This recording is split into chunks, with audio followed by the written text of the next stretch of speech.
Hello, dear aspirants. Welcome to the lecture on CSAT reading comprehension terms. We will try to explain all of these terms to you along with examples. ये lecture का purpose mainly यही है कि जो UPSC different terms इस्तेमाल करता है, inference, implication, tone, crux, most logical and rational message, practical message, assumption, logical corollary, जितनी भी टर्म्स हैं इनमें बेसिक डिफरेंस है क्या। कई बार हमको बेसिक डिफरेंस नहीं पता होता तो हम लैंड कर जाते हैं रॉन्ग ऑप्शन के ऊपर। सो इट इज इम्पेरेटिव कि we understand the basic difference in all with in all this terms. और अगर बेसिक डिफरेंस सिर्फ एक ही पैसेज से समझ जाए तो ज़्यादा आसान होगा हमारे लिए।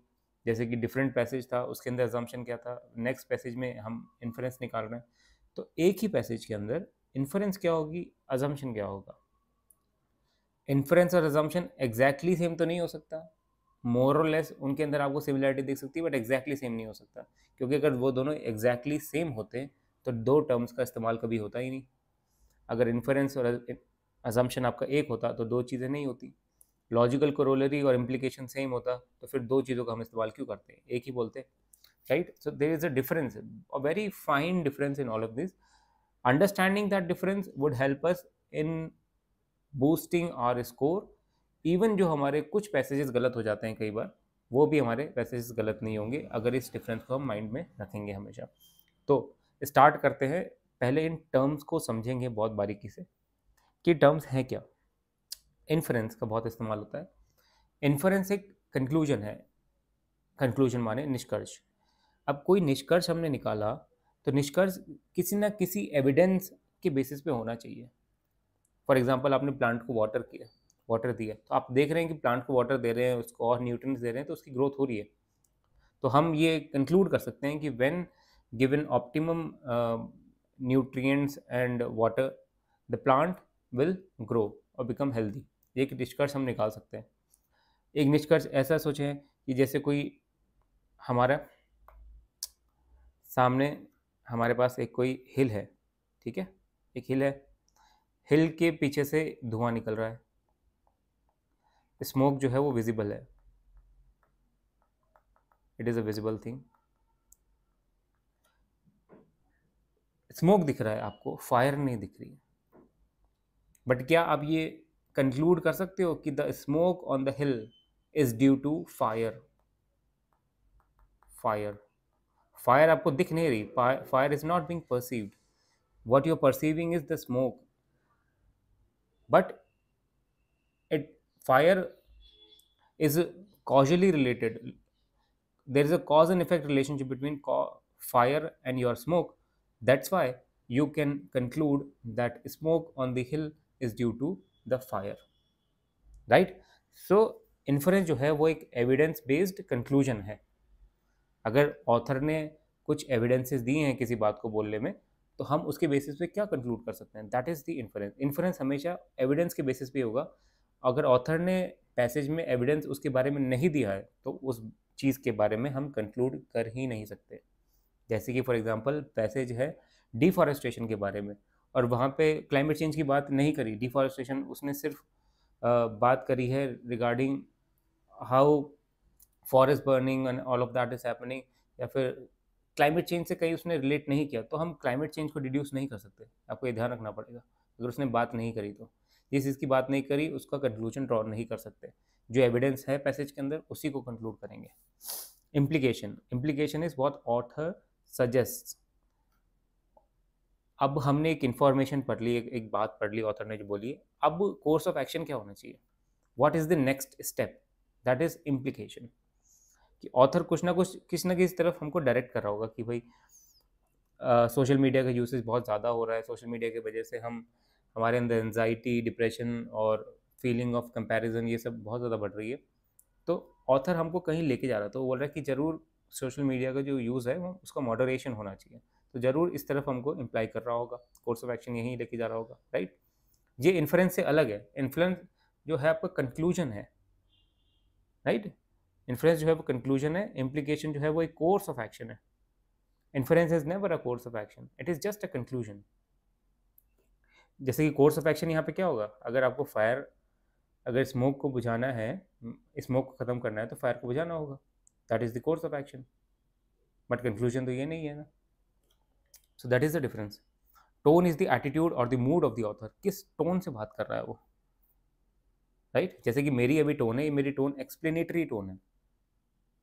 वैसे ही कई बार ऑथर की जो टोन है वो सटैरिकल हो सकती है, कई बार कॉशन वाली नोट हो सकती है कि कॉशन एक्सरसाइज करने के लिए बोल रहा है वो हमको, राइट। तो इस तरीके से हम कोट भी, हमारी टोन भी पहचान सकते हैं। क्रक्स क्या होगा, वो मेन पॉइंट जिसके अराउंड पूरा पैसेज घूम रहा है, पूरा पैसेज। तो सोशल मीडिया यूज़ के बारे में पूरा पैसेज अगर घूम रहा है तो ऑब्वियसली क्रक्स जो है वो यही होगा कि सोशल मीडिया का कहीं ना कहीं रेगुलेशन होना चाहिए, right. Most logical and rational message, rational message जो है वो एक कंक्लूजन और टेक अवे होगा पैसेज में से, ऐसा टेक अवे जो लॉजिकल रीजनिंग के ऊपर बेस्ड हो, किसी रीजनिंग के ऊपर, मतलब ऑथर ने कोई ना कोई तर्क दिया होगा, उस तर्क से आप कोई टेक अवे निकाल सकते हैं, तो वो आपका लॉजिकल और रैशनल मैसेज है। मैसेज हमेशा याद रखें कि मोस्ट लॉजिकल रैशनल मैसेज वो चीज़ होगी जो सबसे इम्पॉर्टेंट बात है, ये ज़रूर जो हमारा पैसेज है उसके कोर से निकल रही है। अभी मैं जितनी भी टर्म्स आपसे बात कर रहा हूँ, चाहे से वो इम्प्लीकेशन हो, टोन हो, क्रक्स हो, एनी एनी सच टर्म्स, ये सारी टर्म जो है हमारे पैसेज के कोर से निकलती है। तो ये कोर क्या है, कोर वो मुद्दा है, वो इशू है जिसके बारे में ऑथर बार बार बोल रहा है। स्पेशली वो शुरुआत की 3 से 4 लाइनों में उसके बारे में सबसे ज़्यादा बात करता है। वहीं से हमारा जो है वो कोई भी क्रक्स या फिर टोन या फिर इम्प्लीकेशन, ये सब चीज़ें वहीं से हमको पता लग जाती हैं। तो शुरुआत की जो 3 से 4 लाइनें, मैं हमेशा बोलता हूँ इनको बहुत केयरफुली पढ़ना है हमको, क्योंकि इनको केयरफुली पढ़ लिया तो फिर ये सारी टर्म्स जो है वो उनको निकालना कोई हमारी डिफ़िकल्ट बात नहीं है। तो इसको ध्यान है।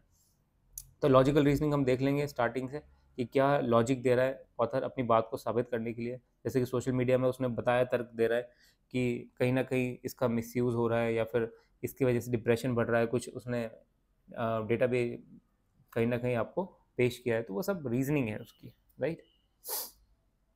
मोस्ट प्रैक्टिकल मैसेज, प्रैक्टिकल देखो, हम बोलते हैं ना कि कोई व्यक्ति बड़ा प्रैक्टिकल आदमी है। प्रैक्टिकल मतलब वो व्यक्ति जो ग्राउंड रियलिटीज़ को जानता हो, वही तो प्रैक्टिकल है।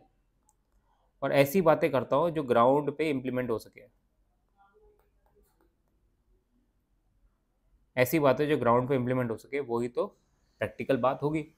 और आइडियल बात कैसी होगी, जो सिर्फ थियोरेटिकल बात हो, जो सिर्फ आइडियल बात हो, जिसका ग्राउंड से कोई रिलेशनशिप ना हो। प्रैक्टिकल जब भी बोले तो हमको ध्यान रखना है कि अगर इंडिया के कॉन्टेक्स्ट में बात हो रही है, जो कि मोस्टली इंडिया के कॉन्टेक्स्ट में ही पूछते हैं मैसेजेस, आपको ये ध्यान रखना है कि क्या इंडिया की socio economic, you can say cultural, political realities को देखते हुए क्या ये चीज़ इम्प्लीमेंट हो सकती है, जो भी हमको ऑप्शन में दिया गया है। हमारी सोशल रियलिटी क्या है कि हमारी हेट्रोजीनियस सोसाइटी है, हेट्रोजीनियस सोसाइटी है, कास्ट बेस्ड सोसाइटी है, कास्ट भी का फिनोमिना भी हमारे यहाँ पे, राइट। इनइक्वालिटी है बहुत ज़्यादा,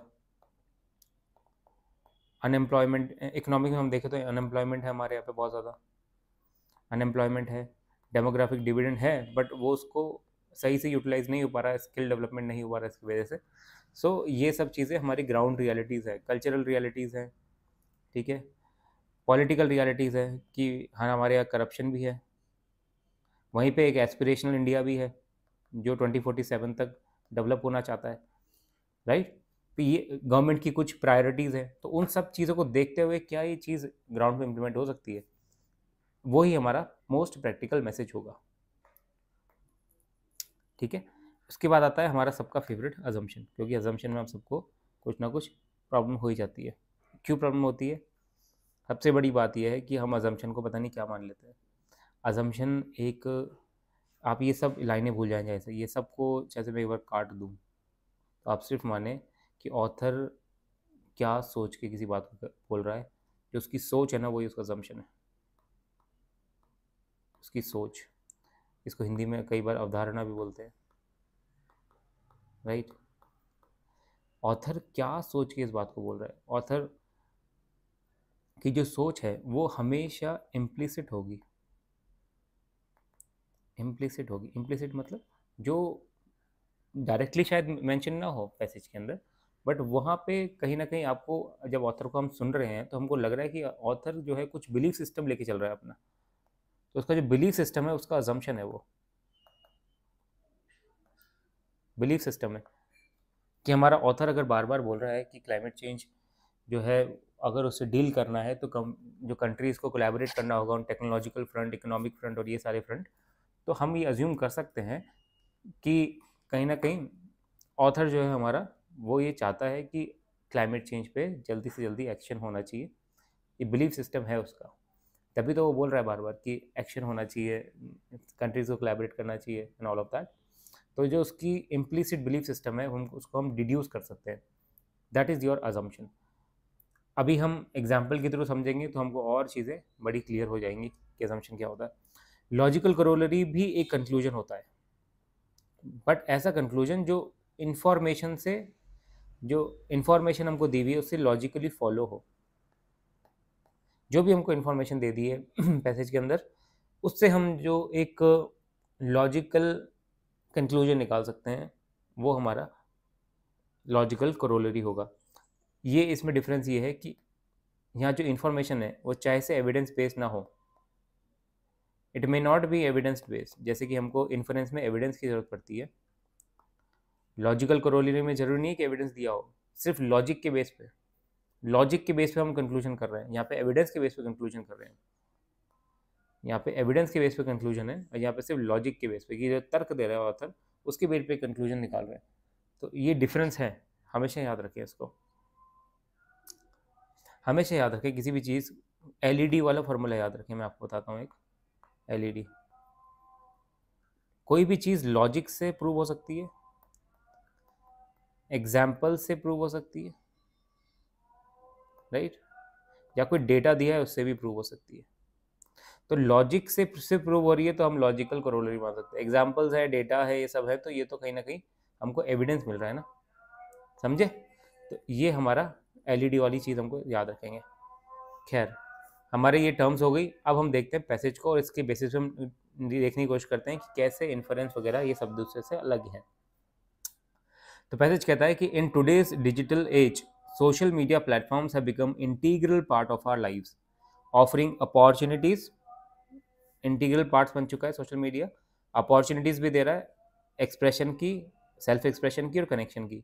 हाउएवर, जब भी हाउएवर आएगा तो हम उसको कहीं ना कहीं उस पर पॉज करेंगे एक सेकंड के लिए और उसको केयरफुली पढ़ेंगे। रीसेंट स्टडीज़ क्या बताती हैं, it suggest a darker side to excessive social media usage. While scrolling through curated feeds may seem harmless, it can exacerbate feelings of inadequacy and fuel comparison among users. तो मतलब ये कि हमारी life का integral part बन चुका है, कुछ अपॉर्चुनिटीज़ भी देता है, जैसे कि कनेक्शन कर सकते हैं, लोग एक दूसरे से कनेक्ट होते हैं, हम अपने आप को एक्सप्रेस कर सकते हैं, अपनी बातों को बता सकते हैं कि पर्टिकुलर इशू के ऊपर मेरा क्या सोचना है, तो सेल्फ एक्सप्रेशन हो सकता है। बट एक डार्कर साइड भी है इसकी कि एक्सेसिव यूज़ है से क्या हो सकता है, जिस क्यूरेटेड फीड्स को जनरली हम हार्मलेस मानते हैं वो हमारे एग्जैचुबेट कर सकती है किस फीलिंग्स को, इनएडिक्वेसी की, कि बड़ी लैकनेस की फीलिंग आ सकती है लाइफ के अंदर कि मेरे पास तो ये चीज़ है ही नहीं। देखिए यहाँ पे सोशल मीडिया पर लोग के पास क्या क्या चीज़ें हैं, तो ये लैकनेस की फीलिंग आ सकती है। हो सकता है उस व्यक्ति के पास बहुत कुछ हो, बहुत लोगों से बहुत कुछ ज़्यादा हो, बट सोशल मीडिया पे क्योंकि वो एक चीज़ ग्लैमराइजेशन देख रहा है चीज़ों का, तो वहाँ से उसके अंदर एक फीलिंग ऑफ इनएडिक्वेसी आ सकती है, एक कंपैरिजन वाली फीलिंग आ सकती है कि बाकियों के पास है मेरे पास नहीं, ठीक है। तो कंपैरिजन वाली फीलिंग ये एग्जैचुबेट हो सकती है और ज़्यादा बढ़ सकती है। This constant exposure to idealise life style can contribute to anxiety, depression and low self esteem, particularly among vulnerable people. जो वल्नरेबल पीपल हैं लाइक टीनेजर्स, जिनके पास एक सेंस ऑफ जजमेंट अभी डेवलप नहीं हुआ कि what is right and what is wrong वाला, कि वो लोग ज़्यादा वल्नरेबल है इस कॉन्स्टेंट एक्सपोजर से एंजाइटी, डिप्रेशन और लो स्टीम में आने में। Despite these concerns, social media remains deeply ingrained in our modern society, prompting calls for greater awareness and moderation in its use. मतलब ऑथर ने सबसे पहले हमको बोला कि इंटीग्रल पार्ट हो चुका है सोशल मीडिया हमारी लाइफ का, अपॉर्चुनिटीज़ दे रहा है, सेल्फ एक्सप्रेशन की अपॉर्चुनिटी दे रहा है, मगर उसकी डार्क साइड भी है कि एक्सेसिव यूज़ से हमारे अंदर इनएडिक्वेसी और कंपैरिजन वाली फीलिंग्स आती है, कांस्टेंट कंपोजर से एक्सपोजर से एंजाइटी डिप्रेशन वगैरह बढ़ सकती है, specially among vulnerable people like population like teenagers. Despite these concerns, social media remains ingrained in ये इन सब कंसर्न्स के बाद भी सोशल मीडिया प्रेजेंट है। और कॉल क्या है? कॉल ये है कि ग्रेटर अवेयरनेस होनी चाहिए और मॉडरेशन होना चाहिए इस यूज़ में। अब आप देखिए कि निष्कर्ष क्या आप निकाल सकते हैं इस बेस पे। अगर हम इन्फ्रेंस की बात करें, इन्फ्रेंस हमने बात करी कि इन्फ्रेंस जो है वो एक कंक्लूजन होता है जो कि एविडेंस पे बेस्ड हो, राइट? कोई ना कोई रीजनिंग दी हो within the text but not explicitly stated. तो इन्फ्रेंस क्या हो सकता है कि एक्सेसिव सोशल मीडिया का use can lead to negative impact on mental health. ये हम करा सकते हैं इन्फ्रेंस, क्योंकि यहाँ पे लिखा हुआ है एनजाइटी, डिप्रेशन, लो सेल्फ स्टीम वगैरह होती है, राइट? डार्कर साइड है, हम बोल सकते हैं इस चीज़ को कि मेंटल हेल्थ पे अफेक्ट आएगा, सच एज डिप्रेशन, एनजाइटी वगैरह due to constant exposure to idealised lifestyle. तो हम नेगेटिव इम्पैक्ट को डिड्यूस कर सकते हैं, ये कंक्लूड कर सकते हैं कि हाँ सोशल मीडिया जो है वो कहीं ना कहीं नेगेटिव इम्पैक्ट डाल रहा है। It is not a wrong conclusion, क्योंकि एविडेंस बेस्ड है। इम्प्लाई क्या कर रहा है, सजेस्ट क्या कर रहा है ऑथर? सजेस्ट ये कहीं कर रहा है हमको कि हमको इसमें मॉडरेशन लेके आना चाहिए। तो वही बात, मॉडरेशन की बात। The passage implies that social media usage should be moderated to mitigate its adverse effect on mental wellbeing. देखिए हमने बात करी, ये एक सजेशन है, कोर्स ऑफ एक्शन है। तो कोर्स ऑफ एक्शन तो यही होगा ना, मॉडरेशन वाली बात।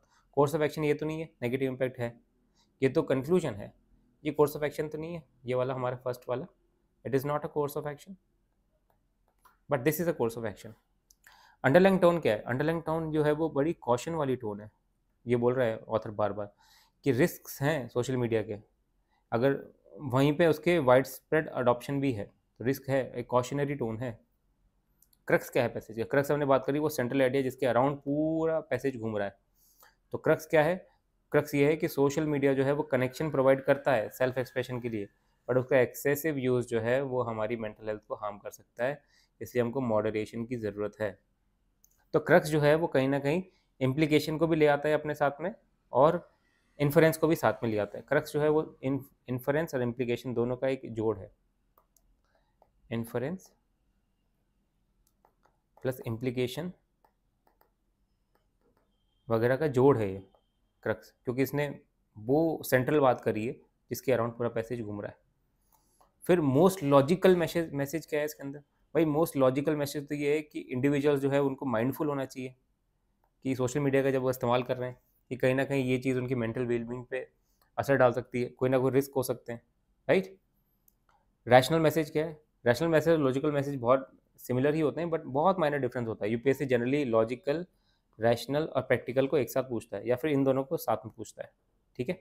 सो इन दोनों के बीच में डिफरेंस बहुत माइनर होता है। खैर बात तो वही है कि माइंडफुल होना चाहिए लोगों को, एक बैलेंस अप्रोच की तरफ जाना चाहिए। बेनिफिट्स हैं साथ में मगर हार्म्स भी हैं, तो ये दोनों बात।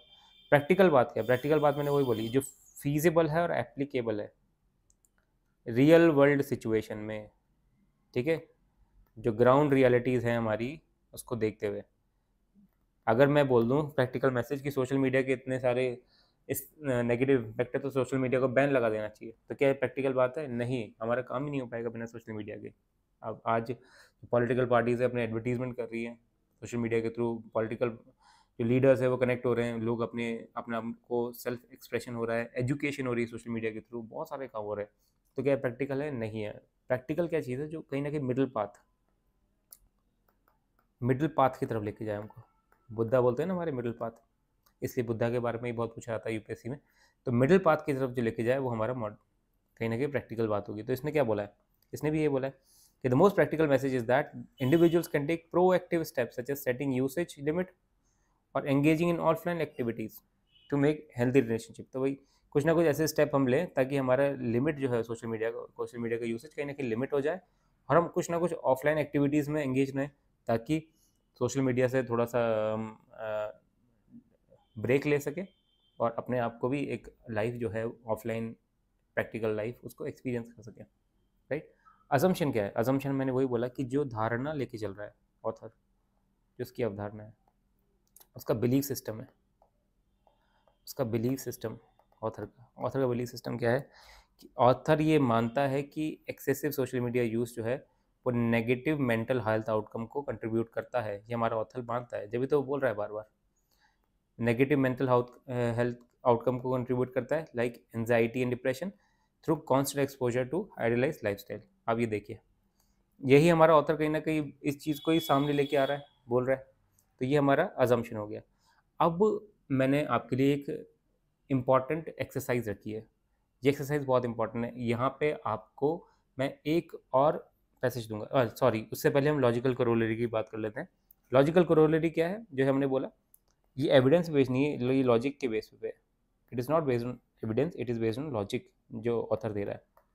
ये क्या है कि एविडेंस, सॉरी, ये हमको प्रमोट करना चाहिए awareness and moderation in social media use, जिससे कि एडवर्स इफेक्ट उसे कम हो सकते हैं। अब आप देखिए, लॉजिकल कोरोलरी और हमारे इन्फ्लुएंस में बड़ा फ़र्क आ गया। इन्फ्लुएंस था कि सोशल मीडिया यूज़ जो है वो नेगेटिव इम्पैक्ट लेके आ रहा है हेल्थ के ऊपर, आइडियलाइज लाइफस्टाइल से, कांस्टेंट एक्सपोजर की वजह से।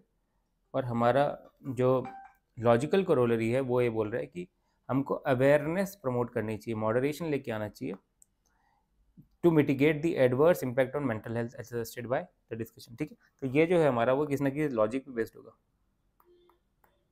ये आपको ध्यान रखनी चीज़। खैर, अगर इस चीज़ को और अच्छे से समझना चाहते हैं तो आप एक पैसेज को सॉल्व कीजिए और जो मैंने एक्सरसाइज दी है उसको फॉलो कीजिए। ये जो पैसेज है हमारा पीडीएफ है, इसको ग्रुप पे अपलोड कर दिया जाएगा, राइट। ग्रुप का लिंक आपको कहीं ना कहीं डिस्क्रिप्शन में मिल जाएगा या आपको कमेंट में मिल जाएगा। प्रैक्टिस पैसेज है हमारा ये, ठीक है। आपको ये यहाँ से लेकर ये सब पढ़ना है। उसके बाद एक्सरसाइज क्या है आपके लिए, आपको इन्फरेंस फाइंड करना है, आपको इम्प्लीकेशन फाइंड करना है, crux, most practical message, assumption, logical corollary. यहाँ पे आपको ऑप्शन दे दिए गए हैं कि इस पूरे पैसेज के अंदर इनमें से कौन सा जो है वो कोरोलरी है, कौन सा अजम्पशन है, कौन सा इन्फरेंस है। तो ये चीज़ आपको पता लगानी है, राइट। एक आपको करेक्ट ऑर्डर पता करना है इसका, या आपको इनमें से ए बी सी डी में से सही ऑप्शन चूज़ करना है। तो ये पीडीएफ जो है वो आपको ग्रुप पे मिल जाएगी। प्लीज़ इस चीज़ को सीरियसली लें, वीडियो को वापस देखें। अगर समझने में अभी भी प्रॉब्लम आ रही है तो आप मुझसे कांटेक्ट कर सकते हैं, मेरी टेलीग्राम आईडी भी मैं हमारे ग्रुप पे अवेलेबल है। Okay, so thank you. I think कि आपको ये बात समझ में आई होगी जो हम पैसेज के बारे में कर रहे हैं। It is very easy. एक बार हम प्रैक्टिस करेंगे थोड़ा और तो चीज़ें हमारे कहीं ना कहीं काबू में आ जाएंगी, right. So thank you all.